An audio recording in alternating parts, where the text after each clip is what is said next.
17 October ਸੰਨ 2019 Gurpreet Singh Punjabi radio USA ਤੇ update Canada ਲੈ ਕੇ ਹਾਜ਼ਰ ਹੈ। ਪੇਸ਼ ਨੇ ਹੁਣ ਤੱਕ ਦੀਆਂ ਖਾਸ ਖਬਰਾਂ। ਓਬਾਮਾ ਵੱਲੋਂ ਟਰੂਡੋ ਦੀ ਹਮਾਇਤ। ਵੈਨਕੂਵਰ ਦੇ ਮੇਅਰ ਕੈਨੇਡੀ ਸਟੂਅਰਟ ਵੱਲੋਂ ਐਂਡਰਿਊ ਸ਼ੀਅਰ ਨੂੰ ਸੱਤਾ ਤੋਂ ਬਾਹਰ ਰੱਖਣ ਦਾ ਸੱਦਾ। ਜਗਮੀਤ ਸਿੰਘ ਦੀ ਪ੍ਰਸਿੱਧੀ ਨੇ ਉਹਨਾਂ ਦੇ ਵਿਰੋਧੀਆਂ ਦੇ ਮੂੰਹ ਬੰਦ ਕਰਾਏ। ਹੁਣ ਖਬਰਾਂ ਦਾ ਵਿਸਥਾਰ। ਅਮਰੀਕਾ ਦੇ ਸਾਬਕਾ ਰਾਸ਼ਟਰਪਤੀ ਬਰਾਕ ਓਬਾਮਾ ਨੇ ਕੈਨੇਡਾ ਦੇ ਪ੍ਰਧਾਨ ਮੰਤਰੀ ਜਸਟਿਨ ਟਰੂਡੋ ਦੀ ਹਮਾਇਤ ਕਰ ਦਿੱਤੀ ਹੈ। ਓਬਾਮਾ ਨੇ ਟਵਿੱਟਰ 'ਤੇ ਜਾ ਕੇ ਸਪਸ਼ਟ ਸ਼ਬਦਾਂ ਵਿੱਚ ਲਿਖਿਆ ਹੈ ਕਿ ਉਹਨਾਂ ਨੂੰ ਇਸ ਗੱਲ ਦਾ ਮਾਣ ਹੈ ਕਿ ਟਰੂਡੋ ਨਾਲ ਲੜ ਕੇ ਕੰਮ ਕਰਦੇ ਰਹੇ ਨੇ ਅਤੇ ਉਹਨਾਂ ਨੇ ਆਸ ਪ੍ਰਗਟਾਈ ਹੈ ਕਿ ਕੈਨੇਡਾ ਦੇ ਵਸਨੀਕ ਉਹਨਾਂ ਨੂੰ ਵੋਟਾਂ ਰਾਹੀਂ ਸੱਤਾ ਵਿੱਚ ਰਹਿਣ ਦਾ ਇੱਕ ਹੋਰ ਮੌਕਾ ਦੇਣਗੇ। ਉਹਨਾਂ ਦਾ ਕਹਿਣਾ ਕਿ ਉਹ ਯੋਗ ਆਗੂ ਨੇ। ਓਬਾਮਾ ਦਾ ਦੁਨੀਆ ਭਰ ਵਿੱਚ ਕਾਫੀ ਸਤਿਕਾਰ ਰਿਹਾ ਹੈ। ਉਹ ਇਸ ਅਹੁਦੇ 'ਤੇ ਪਹੁੰਚਣ ਵਾਲੇ ਪਹਿਲੇ ਸਿਆਹ ਨਸਲ ਦੇ ਵਿਅਕਤੀ ਸਨ ਅਤੇ ਕੈਨੇਡਾ ਵਿੱਚ ਵੀ ਉਹਨਾਂ ਦੀ ਕਾਫੀ ਇੱਜ਼ਤ ਹੈ। ਉਹਨਾਂ ਵੱਲੋਂ ਦਿੱਤੀ ਗਈ ਇਸ ਹਮਾਇਤ ਨਾਲ ਟਰੂਡੋ ਦੀ ਮੁਹਿੰਮ ਨੂੰ ਵੱਡਾ ਹੁਲਾਰਾ ਮਿਲਿਆ ਹੈ। ਵੈਨਕੂਵਰ ਦੇ ਮੇਅਰ ਕੈਨੇਡੀ ਸਟੂਅਰਟ ਨੇ ਸੱਦਾ ਦਿੱਤਾ ਹੈ ਕਿ ਐਂਡਰਿਊ ਸ਼ੀਅਰ ਨੂੰ ਸੱਤਾ ਤੋਂ ਬਾਹਰ ਰੱਖਿਆ ਜਾਵੇ। ਕੈਨੇਡੀ ਸਟੂਅਰਟ ਦਾ ਕਹਿਣਾ ਹੈ ਕਿ ਸੱਜੇ ਪੱਖੀ ਟੋਰੀ ਪਾਰਟੀ ਦੇ ਨੇਤਾ ਐਂਡਰਿਊ ਸ਼ੀਅਰ ਵੈਨਕੂਵਰ ਵਾਸੀਆਂ ਲਈ ਨੁਕਸਾਨਦੇਹ ਸਾਬਤ ਹੋ ਸਕਦੇ ਨੇ। ਉਹਨਾਂ ਦਾ ਕਹਿਣਾ ਹੈ ਕਿ ਉਹ ਪਿਛਲੇ ਟੋਰੀ ਪ੍ਰਧਾਨ ਮੰਤਰੀ ਸਟੀਵਨ ਹਾਰਪਰ ਤੋਂ ਵੀ ਬੱਤਰ ਸਾਬਤ ਹੋ ਸਕਦੇ ਨੇ। ਉਹਨਾਂ ਦਾ ਕਹਿਣਾ ਕਿ ਉਹ ਵੈਨਕੂਵਰ ਦੀਆਂ ਅਨੇਕਾਂ ਅੱਗੇ ਵਧੂ ਨੀਤੀਆਂ ਦੇ ਵਿਰੋਧੀ ਨੇ ਅਤੇ ਅਜਿਹੇ ਨੀਤੀਆਂ ਨੂੰ ਲਾਗੂ ਨਹੀਂ ਹੋਣ ਦੇਣਗੇ।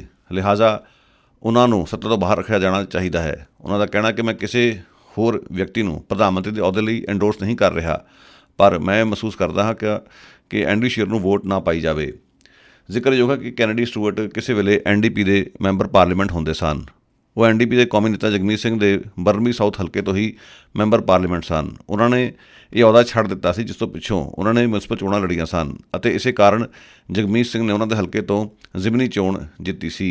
ਬਾਵਜੂਦ ਇਸ ਦੇ ਉਹਨਾਂ ਨੇ ਖੁੱਲ੍ਹ ਕੇ ਟੋਰੀ ਪਾਰਟੀ ਦਾ ਵਿਰੋਧ ਕੀਤਾ ਹੈ। ਭਾਵੇਂ ਉਹਨਾਂ ਨੇ ਲਿਬਰਲ ਤੇ NDP ਵਿੱਚੋਂ ਕਿਸੇ ਦੇ ਹੱਕ ਵਿੱਚ ਕੁਝ ਵੀ ਨਹੀਂ ਕਿਹਾ, ਪਰੰਤੂ ਗੱਲ ਸਾਫ਼ ਹੈ ਕਿ ਉਹ ਲੋਕਾਂ ਨੂੰ ਇਹ ਸੁਨੇਹਾ ਦੇਣ ਦੀ ਕੋਸ਼ਿਸ਼ ਕਰ ਰਹੇ ਨੇ ਕਿ ਟੋਰੀਆਂ ਨੂੰ ਸੱਤਾ ਤੋਂ ਬਾਹਰ ਰੱਖਣ ਦੇ ਲਈ ਰਣਨੀਤਕ ਤੌਰ 'ਤੇ ਸੂਝ-ਬੂਝ ਨਾਲ ਵੋਟਾਂ ਪਾਈਆਂ ਜਾਣ ਤਾਂ ਜੋ ਅੱਗੇ ਵਧੂ ਵੋਟਾਂ ਨਾ ਵੰਡੀਆਂ ਜਾਣ। Vancouver the university of British Columbia ਦੇ ਇੱਕ ਇੰਸਟ੍ਰਕਟਰ ਨੇ ਲਿਬਰਲ MP ਜੋਇਸ ਮੇਅਰ ਦੇ ਹੱਕ ਵਿੱਚ ਸਟੂਡੈਂਟਾਂ ਨੂੰ ਹੋਕਾ ਦੇ ਕੇ ਵਾਦ-ਵਿਵਾਦ ਛੇੜ ਦਿੱਤਾ ਹੈ।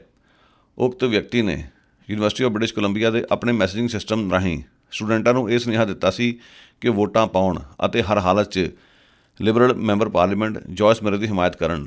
ਇਸ ਨੂੰ ਲੈ ਕੇ ਵਾਦ-ਵਿਵਾਦ ਛਿੜ ਪਿਆ ਸੀ, ਜਿਸ ਦੇ ਮੱਦੇਨਜ਼ਰ ਉਸ ਨੂੰ ਮਾਫੀ ਮੰਗਣੀ ਪੈ ਗਈ ਹੈ ਅਤੇ ਯੂਨੀਵਰਸਿਟੀ ਆਫ ਬ੍ਰਿਟਿਸ਼ ਕੋਲੰਬੀਆ ਜਾਂ ਕਿਸੇ ਵੀ ਵਿਦਿਅਕ ਅਦਾਰੇ ਦੇ ਵਿੱਚ ਇਹ ਨਿਯਮ ਨਹੀਂ ਕਿ ਤੁਸੀਂ ਯੂਨੀਵਰਸਿਟੀ ਦੇ ਮੈਸੇਜਿੰਗ ਸਿਸਟਮ ਨੂੰ ਚੋਣ ਪ੍ਰਚਾਰ ਲਈ ਇਸਤੇਮਾਲ ਕਰੋ।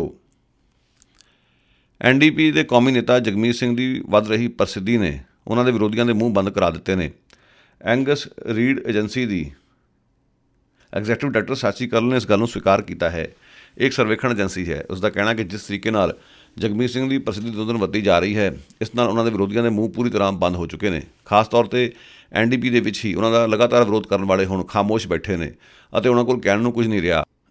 ਇਹ ਉਹ ਲੋਕ ਨੇ ਜਿਹੜੇ ਪਹਿਲੇ ਦਿਨ ਤੋਂ ਹੀ ਜਗਮੀਤ ਸਿੰਘ ਦਾ ਕਿਸੇ ਨਾ ਕਿਸੇ ਗੱਲੋਂ ਵਿਰੋਧ ਕਰਦੇ ਹੀ ਆਏ ਨੇ।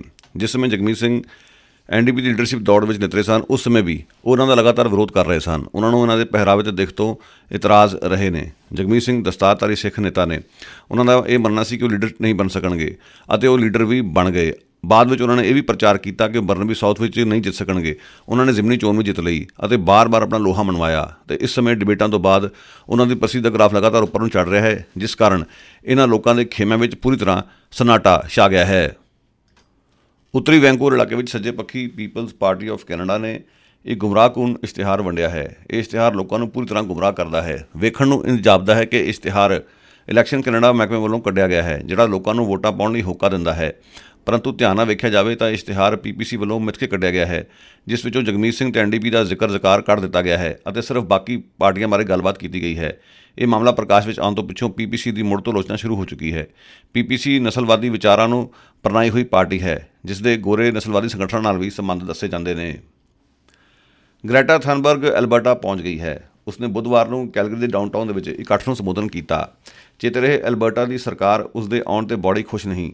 ਗ੍ਰੈਟਾ ਥਨਬਰਗ ਇੱਕ ਸਵੀਡਿਸ਼ ਬੱਚੀ ਹੈ, ਜਿਹੜੀ ਵਾਤਾਵਰਣ ਦੀ ਬਿਹਤਰੀ ਨੂੰ ਪ੍ਰਣਾਈ ਹੋਈ ਹੈ ਅਤੇ ਲਗਾਤਾਰ ਲੋਕਾਂ ਨੂੰ ਵਾਤਾਵਰਣ ਦੇ ਸੁਧਾਰ ਲਈ ਪ੍ਰੇਰਦੀ ਆਈ ਹੈ। ਉਸਨੇ ਐਟਲਾਂਟਿਕ ਸਮੁੰਦਰ ਇੱਕ ਕਿਸ਼ਤੀ 'ਤੇ ਪਾਰ ਕੀਤਾ ਸੀ ਅਤੇ ਨਵਾਂ ਇਤਿਹਾਸ ਸਿਰਜਿਆ ਸੀ ਅਤੇ ਉਹ ਮੌਂਟਰੀਅਲ ਵਿੱਚ ਵੀ ਆਈ ਸੀ, ਜਿੱਥੇ ਲੋਕਾਂ ਨੇ ਉਸ ਦਾ ਗਰਮਜੋਸ਼ੀ ਨਾਲ ਸਵਾਗਤ ਕੀਤਾ ਸੀ ਅਤੇ ਹੁਣ ਉਹ ਐਲਬਰਟਾ ਪਹੁੰਚੀ ਹੈ। ਇਸ ਸੂਬੇ ਦੀ ਆਰਥਿਕਤਾ ਮੁੱਖ ਤੌਰ 'ਤੇ ਤੇਲ ਉਤਪਾਦਨ 'ਤੇ ਆਧਾਰਿਤ ਹੈ, ਜਿਸ ਕਾਰਨ ਐਲਬਰਟਾ ਦੀ ਸੱਜੇ ਪੱਖੀ ਸਰਕਾਰ ਉਸ ਤੋਂ ਬਾੜੀ ਖੁਸ਼ ਨਹੀਂ। ਐਲਬਰਟਾ ਦੀ ਸਰਕਾਰ ਸਪਸ਼ਟ ਕਰ ਚੁੱਕੀ ਹੈ ਕਿ ਉਸ ਦਾ ਸਵਾਗਤ ਨਹੀਂ ਕਰੇਗੀ। ਬਾਵਜੂਦ ਇਸ ਦੇ ਵਾਤਾਵਰਣ ਪ੍ਰੇਮੀਆਂ ਨੇ ਵੱਡੀ ਗਿਣਤੀ 'ਚ ਇਕੱਤਰ ਹੋ ਕੇ ਗ੍ਰੈਟਾ ਥਨਬਰਗ ਦਾ ਗਰਮਜੋਸ਼ੀ ਨਾਲ ਸਵਾਗਤ ਕੀਤਾ ਅਤੇ ਹੁਣ ਉਹ ਐਡਮਿੰਟਨ ਦੇ ਵਿੱਚ ਐਲਬਰਟਾ ਦੀ ਵਿਧਾਨ ਸਭਾ ਦੇ ਬਾਹਰ ਵਾਤਾਵਰਣ ਪ੍ਰੇਮੀਆਂ ਦੇ ਇਕੱਠ ਨੂੰ ਸੰਬੋਧਨ ਕਰਨ ਜਾ ਰਹੀ ਹੈ। ਐਡਮਿੰਟਨ ਲਾਗੇ ਕਾਰ ਡੀਲਰਸ਼ਿਪ ਲਈ ਕੰਮ ਕਰਨ ਵਾਲੀ ਇੱਕ ਔਰਤ ਉੱਪਰ ਕਾਮੁਕ ਹਮਲਾ ਹੋਇਆ ਹੈ। ਉਕਤ ਔਰਤ ਨੂੰ ਇੱਕ ਵਿਅਕਤੀ ਡਰਾਈਵ ਟੈਸਟ ਦੇ ਬਹਾਨੇ ਵਰਗਲਾ ਕੇ ਨਾਲ ਲੈ ਗਿਆ ਸੀ ਅਤੇ ਅਗਿਆਤ ਥਾਂ 'ਤੇ ਜਾ ਕੇ ਉਸ ਉੱਪਰ ਕਾਮੁਕ ਹਮਲਾ ਕਰ ਦਿੱਤਾ। ਇਸ ਮਾਮਲੇ ਵਿੱਚ ਉਕਤ ਸ਼ੱਕੀ ਵਿਅਕਤੀ ਨੂੰ ਗ੍ਰਿਫਤਾਰ ਕਰ ਲਿਆ ਗਿਆ ਹੈ। ਉਸ ਦੀ ਉਮਰ 55 ਸਾਲ ਦੱਸੀ ਜਾ ਰਹੀ ਹੈ। ਉਹ ਕਾਰ ਡੀਲਰਸ਼ਿਪ 'ਤੇ ਕਹਿ ਕੇ ਆਇਆ ਸੀ ਕਿ ਉਹ ਕਾਰ ਖਰੀਦਣੀ ਚਾਹੁੰਦਾ ਹੈ ਅਤੇ ਬਹਾਨੇ ਨਾਲ ਉੱਥੇ ਕੰਮ ਕਰਨ ਵਾਲੀ ਇੱਕ ਔਰਤ ਨੂੰ ਟੈਸਟ ਡਰਾਈਵਿੰਗ ਦੇ ਬਹਾਨੇ ਬਾਹਰ ਲੈ ਗਿਆ ਅਤੇ ਉਸ ਉੱਪਰ ਕਾਮੁਕ ਹਮਲਾ ਕਰ ਦਿੱਤਾ। ਕੈਂਪਬੈਲ ਰਿਵਰ ਵਿੱਚ ਗੋਲੀ ਚੱਲੀ ਅਤੇ ਵਿਅਕਤੀ ਦੀ ਮੌਤ ਹੋਈ ਹੈ। ਦੱਸਿਆ ਜਾਂਦਾ ਹੈ ਕਿ ਇਸ ਸਾਲ ਦਾ ਕੈਂਪਬੈਲ ਰਿਵਰ ਦਾ ਪਹਿਲਾ ਕਤਲ ਹੈ ਅਤੇ ਮਾਮਲੇ ਦੀ ਗੰਭੀਰਤਾ ਨਾਲ ਪੜਤਾਲ ਕੀਤੀ ਜਾ ਰਹੀ ਹੈ ਅਤੇ ਸ਼ੱਕੀ ਵਿਅਕਤੀ ਦੀ ਭਾਲ ਜਾਰੀ ਹੈ। ਫਿਲਹਾਲ ਪੁਲਿਸ ਨੇ ਨਹੀਂ ਦੱਸਿਆ ਕਿ ਕਾਫੀ ਗੰਭੀਰ ਮਾਮਲਾ ਹੈ ਅਤੇ ਉਕਤ ਵਿਅਕਤੀ ਨੂੰ ਉਸਦੇ ਘਰ ਵਿੱਚੋਂ ਮ੍ਰਿਤਕ ਪਾਇਆ ਗਿਆ ਸੀ। ਤੁਰਕੀ ਵਿੱਚੋਂ ਗ੍ਰਿਫਤਾਰ ਕੀਤੀ ਗਈ ਨਵੀਂ ਵਿਆਹੀ ਕੈਨੇਡੀਅਨ ਜੋੜੀ ਨੂੰ ਛੱਡ ਦਿੱਤਾ ਗਿਆ ਹੈ। ਚੇਤੇ ਰਹੇ ਤੁਰਕੀ ਦੇ ਵਿੱਚ ਇਕਾਰ ਮਾਓ ਅਤੇ ਉਸ ਦੀ ਪਤਨੀ ਹਲੀਮਾ ਮੁਸਤਫਾ ਨੂੰ ਗ੍ਰਿਫਤਾਰ ਕੀਤਾ ਗਿਆ ਸੀ। ਤੁਰਕੀ ਦੇ ਅਧਿਕਾਰੀਆਂ ਨੂੰ ਸ਼ੱਕ ਸੀ ਕਿ ਉਹਨਾਂ ਦੇ ਇਸਲਾਮਿਕ ਸਟੇਟ ਨਾਂ ਦੇ ਇਸਲਾਮਿਕ ਦਹਿਸ਼ਤਗਰਦ ਸੰਗਠਨ ਨਾਲ ਤਾਰ ਜੁੜੇ ਹੋਏ ਨੇ। ਉਹਨਾਂ ਨੂੰ ਸੀਰੀਆ ਦੀ ਸਰਹੱਦ ਲਾਗਿਓਂ ਗ੍ਰਿਫਤਾਰ ਕੀਤਾ ਗਿਆ ਸੀ ਅਤੇ ਜੁਲਾਈ ਤੋਂ ਲੈ ਕੇ ਹੁਣ ਤੱਕ ਉਹਨਾਂ ਨੂੰ ਨਜ਼ਰਬੰਦ ਰੱਖਿਆ ਗਿਆ ਸੀ। ਭਾਵੇਂ ਉਹਨਾਂ ਨੂੰ ਨਜ਼ਰਬੰਦੀ ਤੋਂ ਛੱਡ ਦਿੱਤਾ ਗਿਆ ਹੈ, ਪਰੰਤੂ ਇਹ ਮਾਮਲਾ ਅਜੇ ਤੱਕ ਪੂਰੀ ਤਰ੍ਹਾਂ ਠੱਪ ਨਹੀਂ ਹੋਇਆ। ਚੇਤੇ ਰਹੇ ਕੈਨੇਡਾ ਦੇ ਵਿੱਚ ਰਾਇਲ ਕੈਨੇਡੀਅਨ ਮਾਊਂਟਡ ਪੁਲਿਸ ਨੇ ਪਹਿਲਾਂ ਹੀ ਇਸ ਮਾਮਲੇ ਦੀ ਆਪਣੇ ਤੌਰ 'ਤੇ ਪੜਤਾਲ ਸ਼ੁਰੂ ਕਰ ਦਿੱਤੀ ਹੈ। ਉਹ ਜਾਣਨਾ ਚਾਹੁੰਦੀ ਸੀ ਕਿ ਇਹ ਵਿਅਕਤੀ ਕਿਸ ਹੱਦ ਤੱਕ ਕੱਟੜਵਾਦੀ ਹੋ ਚੁੱਕੇ ਨੇ। ਵੈਨਕੂਵਰ ਇਲਾਕੇ ਵਿੱਚ ਹੋਟਲ ਕਾਮਿਆਂ ਦੀ ਹੜਤਾਲ ਟੁੱਟ ਗਈ ਹੈ। ਹੜਤਾਲ ਕਾਫੀ ਦਿਨਾਂ ਤੋਂ ਚੱਲਦੀ ਆ ਰਹੀ ਸੀ। 1200 ਹੋਟਲ ਕਾਮੇ ਹੜਤਾਲ 'ਤੇ ਸਨ। ਮੁੱਖ ਤੌਰ 'ਤੇ ਔਰਤਾਂ ਸਨ, ਜਿਨ੍ਹਾਂ ਦਾ ਕਹਿਣਾ ਸੀ ਕਿ ਨਾ ਤਾਂ ਉਹਨਾਂ ਨੂੰ ਪੂਰਾ ਮਿਹਨਤਾਨਾ ਮਿਲਦਾ ਹੈ ਅਤੇ ਨਾ ਹੀ ਉਹਨਾਂ ਦੀ ਸੁਰੱਖਿਆ ਦੀ ਕੋਈ ਗਾਰੰਟੀ ਦਿੱਤੀ ਜਾਂਦੀ ਹੈ। ਅਕਸਰ ਉਹਨਾਂ ਨੂੰ ਕਾਮੁਕ ਹਮਲਿਆਂ ਦਾ ਸਾਹਮਣਾ ਵੀ ਕਰਨਾ ਪੈਂਦਾ ਹੈ ਅਤੇ ਇਸ ਪੂਰੇ ਮਾਮਲੇ ਨੂੰ ਲੈ ਕੇ ਹੋਟਲ ਕਾਮਿਆਂ ਵੱਲੋਂ ਪਿਛਲੇ ਕੁਝ ਦਿਨਾਂ ਤੋਂ ਲਗਾਤਾਰ ਹੜਤਾਲ ਕੀਤੀ ਜਾ ਰਹੀ ਸੀ। ਦੱਸਿਆ ਜਾਂਦਾ ਹੈ ਕਿ ਪ੍ਰਬੰਧਕਾਂ ਅਤੇ ਹੜਤਾਲੀ ਮੁਲਾਜ਼ਮਾਂ ਦੇ ਵਿਚਾਲੇ ਆਰਜ਼ੀ ਸਮਝੌਤਾ ਹੋ ਗਿਆ ਹੈ। ਭਾਵੇਂ ਇਸ ਦੇ ਵੇਰਵੇ ਨਹੀਂ ਦੱਸੇ ਜਾ ਰਹੇ, ਪਰੰਤੂ ਇਸ ਸਮਝੌਤੇ ਦੇ ਨਾਲ ਫਿਲਹਾਲ ਹੜਤਾਲ ਟਲ ਗਈ ਹੈ।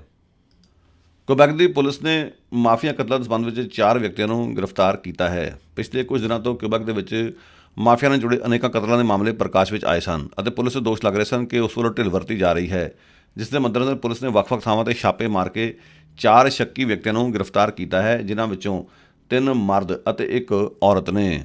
ਪੁਲਿਸ ਦਾ ਕਹਿਣਾ ਹੈ ਕਿ ਪੂਰੀ ਤਰ੍ਹਾਂ ਚੌਕਸ ਹੈ ਅਤੇ ਮਾਫੀਆ ਲਈ ਕੰਮ ਕਰਨ ਵਾਲੇ ਲੋਕਾਂ ਨੂੰ ਬਖਸ਼ਿਆ ਨਹੀਂ ਜਾਵੇਗਾ। ਕੁਬੈਕ ਦੇ ਮੂਲ ਵਾਸੀ ਆਗੂਆਂ ਅਤੇ ਅਧਿਕਾਰੀਆਂ ਦੇ ਵਿਚਾਲੇ ਗੱਲਬਾਤ ਹੋਣ ਜਾ ਰਹੀ ਹੈ। ਪਿੱਛੇ ਜਿਹੇ ਇੱਕ ਸਾਬਕਾ ਜੱਜ ਵਿੰਸ ਨੇ ਆਪਣੀ ਇੱਕ ਰਿਪੋਰਟ ਜਾਰੀ ਕੀਤੀ ਸੀ। ਰਿਪੋਰਟ ਵਿੱਚ ਕਿਹਾ ਗਿਆ ਸੀ ਕਿ ਮੂਲ ਵਾਸੀਆਂ ਨਾਲ ਕੁਬੈਕ ਦੇ ਵਿੱਚ ਲੰਬੇ ਸਮੇਂ ਤੋਂ ਢਾਂਚਾਗਤ ਹਿੰਸਾ ਅਤੇ ਨਸਲਵਾਦ ਹੁੰਦਾ ਆ ਰਿਹਾ ਹੈ ਅਤੇ ਇਸ ਦੀ ਰੋਕਥਾਮ ਦੇ ਲਈ ਕੁਝ ਸਿਫਾਰਸ਼ਾਂ ਵੀ ਕੀਤੀਆਂ ਗਈਆਂ ਸਨ। ਮੂਲ ਵਾਸੀ ਨੇਤਾਵਾਂ ਦੀ ਮੰਗ ਹੈ ਕਿ ਇਹਨਾਂ ਸਿਫਾਰਸ਼ਾਂ ਨੂੰ ਤੁਰੰਤ ਲਾਗੂ ਕੀਤਾ ਜਾਵੇ ਤਾਂ ਜੋ ਉਹਨਾਂ ਨਾਲ ਹੋ ਰਹੀ ਢਾਂਚਾਗਤ ਹਿੰਸਾ ਅਤੇ ਲੰਬੇ ਸਮੇਂ ਤੋਂ ਹੁੰਦਾ ਆ ਰਿਹਾ ਨਸਲਵਾਦ ਰੋਕੇ ਜਾ ਸਕਣ ਅਤੇ ਇਸੇ ਮਸਲੇ ਨੂੰ ਲੈ ਕੇ ਉਹਨਾਂ ਵੱਲੋਂ ਸੰਬੰਧਿਤ ਅਧਿਕਾਰੀਆਂ ਨਾਲ ਮੁਲਾਕਾਤ ਹੋਣ ਜਾ ਰਹੀ ਹੈ ਤਾਂ ਜੋ ਇਸ ਗੱਲ ਨੂੰ ਯਕੀਨੀ ਬਣਾਇਆ ਜਾਵੇ ਕਿ ਇਹਨਾਂ ਸਿਫਾਰਸ਼ਾਂ ਨੂੰ ਤੁਰੰਤ ਲਾਗੂ ਕੀਤਾ ਜਾਵੇ। ਤੇ ਅੰਤ ਵਿੱਚ ਤਬਸਰਾ। ਅਮਰੀਕਾ ਦੇ ਸਾਬਕਾ ਰਾਸ਼ਟਰਪਤੀ ਬਰਾਕ ਓਬਾਮਾ ਵੱਲੋਂ ਪ੍ਰਧਾਨ ਮੰਤਰੀ ਜਸਟਿਨ ਟਰੂਡੋ ਨੂੰ ਦਿੱਤੀ ਗਈ ਹਮਾਇਤ ਇੱਕ ਚੰਗਾ ਸ਼ਗਨ ਹੈ। ਓਬਾਮਾ ਦਾ ਦੁਨੀਆ ਭਰ ਵਿੱਚ ਕਾਫੀ ਸਤਿਕਾਰ ਰਿਹਾ ਹੈ। ਉਹ ਅਮਰੀਕਾ ਦੇ ਪਹਿਲੇ ਸਿਆਹ ਨਸਲ ਦੇ ਰਾਸ਼ਟਰਪਤੀ ਹੁੰਦੇ ਸਨ ਅਤੇ ਕੈਨੇਡਾ ਵਿੱਚ ਵੀ ਉਹਨਾਂ ਦੀ ਕਾਫੀ ਇੱਜ਼ਤ ਹੈ। ਚੋਣਾਂ ਦੇ ਇਸ ਮੌਸਮ ਦੌਰਾਨ ਉਹਨਾਂ ਵੱਲੋਂ ਟਰੂਡੋ ਨੂੰ ਦਿੱਤੀ ਗਈ ਹਮਾਇਤ ਟਰੂਡੋ ਦੇ ਲਈ ਇੱਕ ਵਰਦਾਨ ਸਾਬਿਤ ਹੋ ਸਕਦੀ ਹੈ। ਚੇਤੇ ਰਹੇ ਟਰੂਡੋ ਲਗਾਤਾਰ ਵਾਦਾਂ ਵਿੱਚ ਘਿਰਦੇ ਆ ਰਹੇ ਨੇ। ਖਾਸ ਤੌਰ 'ਤੇ ਉਹਨਾਂ ਵੱਲੋਂ ਕਈ ਸਾਲ ਪਹਿਲਾਂ ਮੂੰਹ 'ਤੇ ਭੂਰਾ ਪੇਂਟ ਮੱਲੇ ਜਾਣ ਦਾ ਮਾਮਲਾ ਕਾਫੀ ਗਰਮਾਇਆ ਹੋਇਆ ਸੀ ਅਤੇ ਉਹਨਾਂ ਦਾ ਇਹ ਕਹਿ ਕੇ ਵਿਰੋਧ ਕੀਤਾ ਜਾ ਰਿਹਾ ਸੀ ਕਿ ਉਹਨਾਂ ਨੇ ਸਿਆਹ ਨਸਲ ਦੇ ਲੋਕਾਂ ਦੀ ਖਿੱਲੀ ਉਡਾਈ ਸੀ। ਪਰੰਤੂ ਓਬਾਮਾ ਵੱਲੋਂ ਦਿੱਤੀ ਗਈ ਹਮਾਇਤ ਦੇ ਨਾਲ ਉਹਨਾਂ ਦੇ ਖਿਲਾਫ ਚੱਲ ਰਹੇ ਇਸ ਭੰਡੀ ਪ੍ਰਚਾਰ ਦੀ ਚੰਗੇ ਤਰੀਕੇ ਨਾਲ ਫੂਕ ਨਿਕਲ ਚੁੱਕੀ ਹੈ ਅਤੇ ਓਬਾਮਾ ਵੱਲੋਂ ਦਿੱਤੀ ਗਈ ਹਮਾਇਤ ਇਹ ਵੀ ਦੱਸਦੀ ਹੈ ਕਿ ਕਿਸ ਤਰੀਕੇ ਨਾਲ ਟਰੂਡੋ ਦਾ ਅੰਤਰਰਾਸ਼ਟਰੀ ਪੱਧਰ 'ਤੇ ਕਾਫੀ ਮਾਣ ਸਤਿਕਾਰ ਹੈ ਅਤੇ ਦੁਨੀਆ ਦੇ ਅਨੇਕਾਂ ਸੱਜੇ ਪੱਖੀ ਨੇਤਾਵਾਂ ਦੇ ਟਾਕਰੇ 'ਤੇ ਟਰੂਡੋ ਇੱਕ ਉਦਾਰਵਾਦੀ ਨੇਤਾ ਗਿਣੇ ਗਏ ਨੇ ਅਤੇ ਅੰਤਰਰਾਸ਼ਟਰੀ ਪੱਧਰ 'ਤੇ ਉਹਨਾਂ ਦੀ ਛਵੀ ਉਸੇ ਤਰ੍ਹਾਂ ਬਹਾਲ ਹੈ। ਇਹ ਗੱਲ ਹੈਰਾਨੀ ਵਾਲੀ ਨਹੀਂ ਕਿ ਪੰਜਾਬ ਵਿੱਚ ਅਨੇਕਾਂ ਲੋਕਾਂ ਵੱਲੋਂ ਟਰੂਡੋ ਦੀ ਸਲਾਮਤੀ ਲਈ ਲਗਾਤਾਰ ਅਰਦਾਸਾਂ ਕੀਤੀਆਂ ਜਾ ਰਹੀਆਂ ਨੇ ਅਤੇ ਇਹ ਅਰਜ਼ੋਈ ਕੀਤੀ ਜਾ ਰਹੀ ਹੈ ਕਿ ਕੈਨੇਡਾ ਦੇ ਵੋਟਰ ਉਹਨਾਂ ਨੂੰ ਇੱਕ ਮੌਕਾ ਹੋਰ ਦੇਣ। ਉਮੀਦ ਹੈ ਕਿ ਕੈਨੇਡਾ ਦੇ ਵੋਟਰ ਵੀ ਓਬਾਮਾ ਵੱਲੋਂ ਕੀਤੀ ਗਈ ਹਮਾਇਤ ਦਾ ਨੋਟਿਸ ਲੈਣਗੇ। ਓਬਾਮਾ ਨੇ ਸਪਸ਼ਟ ਸ਼ਬਦਾਂ ਵਿੱਚ ਕਿਹਾ ਕਿ ਉਹਨਾਂ ਨੂੰ ਉਮੀਦ ਹੈ ਕਿ ਕੈਨੇਡਾ ਦੇ ਵੋਟਰ ਉਹਨਾਂ ਨੂੰ ਇੱਕ ਮੌਕਾ ਹੋਰ ਦੇਣਗੇ। ਉਮੀਦ ਕੀਤੀ ਜਾ ਰਹੀ ਹੈ ਕਿ ਕੈਨੇਡਾ ਦੇ ਵੋਟਰ ਓਬਾਮਾ ਦੀ ਇਸ ਗੱਲ 'ਤੇ ਫੁੱਲ ਚੜ੍ਹਾਉਣਗੇ ਅਤੇ ਟਰੂਡੋ ਨੂੰ ਇੱਕ ਮੌਕਾ ਹੋਰ ਦੇਣਗੇ ਤਾਂ ਜੋ ਕੈਨੇਡਾ ਦੇ ਵਿੱਚ ਉਦਾਰਵਾਦੀ ਨੀਤੀਆਂ ਲਗਾਤਾਰ ਜਾਰੀ ਰਹਿਣ ਅਤੇ ਇਮੀਗ੍ਰੈਂਟਾਂ ਅਤੇ ਰਿਫਿਊਜੀਆਂ ਲਈ ਇੱਥੋਂ ਦੇ ਦਰਵਾਜ਼ੇ ਸਦਾ ਲਈ ਖੁੱਲ੍ਹੇ ਰਹਿਣ। ਇਹ ਸਨ ਹੁਣ ਤੱਕ ਦੀਆਂ ਅਪਡੇਟਸ। ਗੁਰਪ੍ਰੀਤ ਸਿੰਘ ਨੂੰ ਦਿਓ ਇਜਾਜ਼ਤ। ਧੰਨਵਾਦ। ਮੇਰੀ ਤੁਹਾਡੀ ਮੁਲਾਕਾਤ ਭਲਕੇ ਦੁਬਾਰਾ ਹੋਵੇਗੀ। Have a nice day.